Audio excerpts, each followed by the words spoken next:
Bonjour à tous, bienvenue sur Divergence politique, nouvel épisode. Alors là, on va parler de mon cas personnel, mais en fait d'un ressenti général, il faut dire, de la jeunesse de droite française, en fait.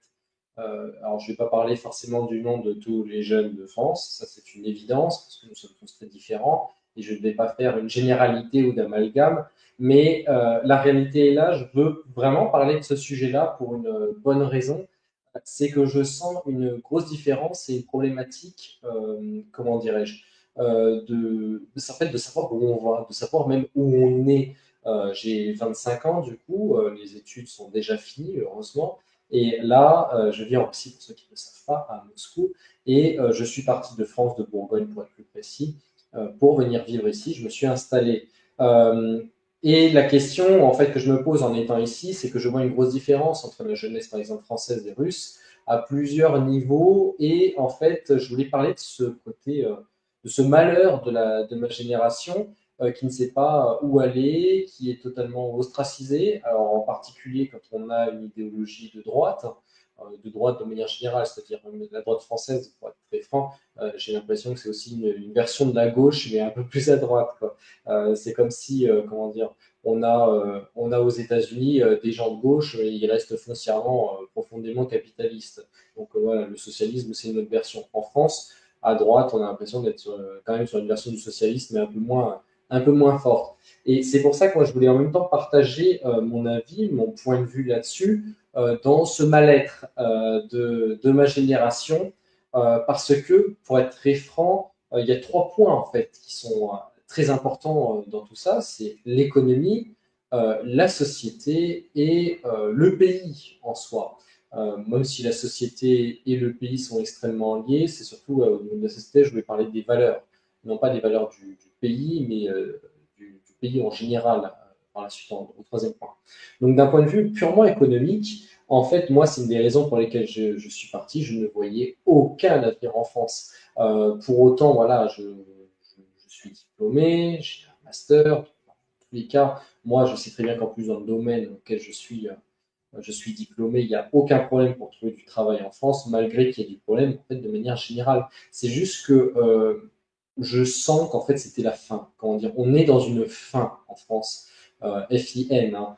La fin d'une génération, comment dire, d'une voie où on est actuellement et il y a des croisements qui vont arriver d'un point de vue en particulier. Là, je vais parler de l'économie où en fait les années glorieuses de la France sont totalement finies. Par exemple, je sais très bien que je n'aurai jamais de retraite de ma vie en France. Ça, c'est certain. Non pas du fait que je suis parti et que je ne cotise plus, mais si j'étais resté, euh, j'aurais rien. Absolument rien si j'avais été resté. Si, c'est difficile à prendre en compte, mais en fait, la génération euh, qu'on appelle boomer, c'est-à-dire la génération qui a pu profiter énormément, c'est-à-dire qu'on est vraiment sur la partie qui est là, en ce moment, qui vote beaucoup Macron, la partie qui est quasiment voilà, âgée, non pas retraitée, parce qu'on confond très souvent boomer et retraité, ce sont des choses très différentes, mais c'est la génération des baby boomers. Donc voilà, certains peut-être de cette génération-là m'écoutent en ce moment. Comme j'ai dit, je ne veux pas faire d'amalgame, mais c'est la génération, pas tous, mais qui a pu le plus profiter. C'est-à-dire que quand on regarde vraiment les cotisations sociales, qui étaient quasiment inexistantes à l'époque, une reconstruction totale, on va dire, de l'économie et du pays de manière générale, où le logement coûtait très peu cher par rapport au salaire. Là, ma génération, c'est littéralement l'inverse. On a moins de travail, on est totalement surtaxé absolument partout. Si vous voulez entreprendre, on va vous mettre des bâtons dans les roues et on va vous mettre plus de taxes que si vous avez essayé de travailler par vous-même. Ensuite, le logement qui est une blinde, sincèrement, et qui plus est dans les mains en grosse partie de cette génération-là et de ceux qui ont pu énormément profiter de cette génération-là. Et là, maintenant, il ne vous reste strictement plus rien. Ce n'est pas une question de vouloir travailler. Non, c'est une question d'avoir la possibilité de le faire ou non. Si je prends par exemple le cas de la Russie, il y a aussi cette différence de génération. La différence est moins flagrante ici, mais de ceux qui ont pu hériter, comme vous le savez sûrement, d'un appartement du fait de la chute de l'URSS, et une nouvelle génération qui n'ont eu aucun héritage gratuit, on va dire ça comme ça, de logement. où ils sont obligés de se refaire par eux-mêmes. En comparaison, disons, avec le système français, qui voilà, est dans les mains d'une partie de la population et qui n'est absolument pas redistribué, contrairement à ce qu'on essaie de nous faire penser. L'argent de la dette est redistribué, mais pas l'économie réelle, disons. Donc ça, d'un point de vue économique, je sentais très bien qu'en fait, je n'avais aucun avenir en France. C'est-à-dire que oui, trouver du travail, survivre, pourquoi pas, mais vivre réellement et s'épanouir, absolument pas. Parce que ça se voit qu'on est bloqué. En Russie, on est beaucoup plus libre. C'est-à-dire que le marché de l'emploi, en l'occurrence, est beaucoup plus variable. Alors, il est sécurisé aussi, comme en France. C'est-à-dire que bon, comment dire, le droit du travail est parfois un peu plus strict qu'en France. C'est possible, oui, effectivement. Parfois totalement l'inverse. Et plutôt en faveur en fait, des employés que des employeurs. Donc, on arrive dans des situations où vous pouvez changer de travail assez facilement pour un meilleur salaire. Euh, voilà, ça, c'est vraiment un des points que je voulais citer là-dessus au niveau économique. Ensuite, je voulais citer au niveau sociétal, c'est-à-dire des valeurs. Je sens, moi, je suis foncièrement anti-Union européenne, c'est-à-dire que pour moi, la France, on va dire tout le pays de l'Union européenne, se doit d'être, en fait, de fonctionner pour son propre pays et non pas pour cette pseudo-union qui est comme le pseudo-couple franco-allemand qui est complètement cocu. C'est-à-dire que c'est les intérêts de tout le monde. Et l'Union européenne, c'est surtout les intérêts de certains pays, et encore moins de la France. Et sortir de l'Union européenne, quand je cite ça à mes congénères de mon âge, c'est en me regardant, en me disant, mais Thomas, t'es complètement fou, à part ton franc. Et Schengen, comment on va voyager? Vous voyez, ils ont réussi, l'éducation nationale, à mettre dans la tête que l'Union européenne est quelque chose de parfait. Et je le vois même dans les sphères de droite. C'est-à-dire que l'Union européenne est encore à 50-50 à droite, c'est-à-dire est-ce qu'on doit en sortir, est-ce qu'on ne doit pas en sortir. En fait, c'est que si on en sort, maintenant, c'est sûr que bon, il y aura de l'inflation, c'est sûr que la monnaie va dévaluer, et dans ce cas, on va perdre un certain pouvoir d'achat. Mais si on n'en sort pas maintenant, ça va s'effondrer complètement, on n'aura strictement plus rien derrière. Ça, c'est difficile. Et puis Schengen, c'est purement de l'égocentrisme en termes touristiques. D'ailleurs, à l'époque, avant Schengen, on pouvait plus facilement aller, je sais pas, en Espagne, en Italie, même en Allemagne, euh, pas forcément avec des visas. Bon, oui, il fallait peut-être changer la monnaie, certes. Mais bon, on fait ça dans tous les pays. Et d'ailleurs, c'est assez paradoxal, c'est que ceux qui vont en Pologne ne citent pas cette histoire du change. Parce qu'en Pologne, ils n'ont pas d'euros. Il faut changer en zloty, si j'ai pas de bêtises. Voilà. Donc, ces valeurs aussi sont différentes, c'est-à-dire la vision de l'Europe, la vision de la famille, même s'il y a une partie, je vois bien, même dans ma génération, qu'il y a une partie, en particulier chez les hommes, qui sont beaucoup plus fiers de leur pays. Ça vient dans le troisième point vis-à-vis de la France en elle-même. C'est-à-dire qu'en Russie, par exemple, même un gauchiste russe dira qu'il aime son pays. S'il ne l'aime pas, tout le monde lui dira de dégager.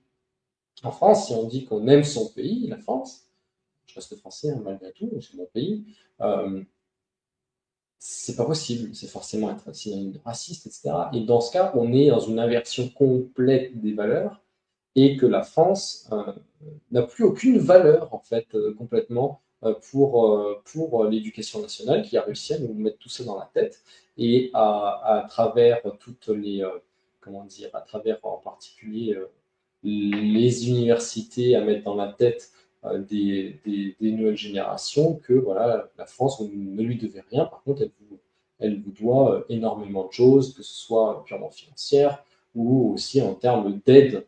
Parce que ça, je le vois par exemple dans ceux qui viennent en Russie, que certains ont encore cette mentalité d'assister. En fait, c'est l'assistanat, c'est un pays d'assister. Et c'est pas pour être vulgaire ou quoi que ce soit, c'est ce que je pense réellement. On est dans un pays d'assister où il faut vraiment tout le temps être aidé pas forcément, comme je l'ai dit, avec de l'argent, mais aussi mentalement. Voilà, on donne les enfants à l'éducation nationale parce qu'ils nous assistent, on n'a pas envie de s'en occuper. C'est de manière générale comme ça que je vois la France et je pense que je suis absolument pas loin de la vérité là-dessus. Et voilà, la génération, pour moi, peut éventuellement changer mais se pose aussi le problème forcément de l'immigration qui a eu lieu et qui fait que forcément quand on a une immigration de pays qui ne sont pas culturellement très proches, même si beaucoup de pays restent francophones, donc la langue n'est pas un problème, euh, il y aura forcément un changement de valeur aussi et un changement de vision. L'immigration a toujours existé. Moi, dans ma famille, par exemple, il y en a eu, c'était l'immigration européenne. Mais il faut que pousser, en fait, tout le monde à aimer la France. C'est pas quelque chose de mauvais, de négatif. Et ça, en fait, dans ma génération, je vois une grosse différence. C'est-à-dire que de plus en plus, se sentent européens plus que français. Et je trouve ça très triste. Et c'est pour ça que moi, c'est une des raisons pour lesquelles je suis parti. Je suis totalement pessimiste sur cela. C'est-à-dire que je vois que alors, les pires des générations, c'est les 30-35 ans à peu près. Cette génération-là qui est totalement pro-européenne, etc. Ça change. Et espérons que les générations qui vont suivre la mienne vont être encore moins pro-européennes et beaucoup plus à aimer son pays. Rien de mal à aimer son pays, au contraire. Le plus important, c'est que tout le monde, voilà, aime le pays, respecte les valeurs et s'intègre tout simplement. C'est-à-dire que quand je dis d'intégration, je parle aussi des Français de souche qui sont à détester leur propre pays. Moi, je trouve ça extrêmement triste. Voilà. Bon, j'espère avoir pu parler des trois sujets vraiment pour moi les plus importants vis-à-vis de ce mal-être de la jeunesse française, en particulier de droite, même de gauche, hein, dans une autre mesure. À vrai dire, au niveau, pour ça que je ne peux pas spécialement évoquer la gauche, hein, comme on dit, à 20 ans, si on n'est pas de gauche, on n'a pas de cœur. À 40 ans, si on est toujours de gauche, on n'a pas de tête. Voilà, c'est plus ou moins ce que je pense. Alors dans ce cas, moi, j'ai pas de cœur. Excusez-moi. Voilà. Ouais, c'est pour ça que je suis enrichi, hein, évidemment.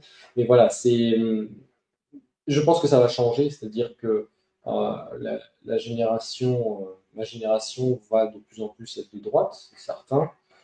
Et pour autant, on va aussi se diviser sur la gauche, sur l'écologisme. Qui est purement une idéologie et pas vraiment comment dirais-je, une réelle volonté, hein, parce que chez les écologistes comme chez les communistes, ils sont généralement à l'inverse de leurs valeurs. Les communistes sont les plus gros, comment dire, ceux qui partagent le moins euh, que les autres qui critiquent pour autant. Voilà, c'est pour ça que je pense dans tous les cas que ces gens-là vont devenir de plus en plus de droite, c'est certain. Bon, après, s'ils vont dans le centrisme, c'est pas forcément mieux, mais ça reste toujours un peu plus intéressant que tout à gauche. Et puis, de toute façon, dans ma génération, les centristes sont extrêmement peu nombreux. Il y a même les macronistes, hein, très très peu. De toute façon, c'est soit gauche, soit droite, et en particulier en fonction du sexe. C'est-à-dire, les hommes ont une forte tendance à devenir de plus en plus de droite, ce que je trouve extrêmement bien. Les femmes aussi un peu plus, mais ont une tendance plus à être à gauche. Ça vient des différents sondages qui ont eu lieu d'ailleurs il y a un mois à peu près sur les valeurs et dont beaucoup de médias commencent à dire que voilà, l'extrême droite fonctionne très bien avec la jeunesse. Voilà, ça sent, comme en Roumanie, des futures élections annulées à cause de TikTok. Voilà, j'espère que cette vidéo vous aura plu. N'hésitez surtout pas à dire ce que vous en pensez en commentaire. Et on se dit à la prochaine dans un prochain épisode sur Divergence. Au revoir.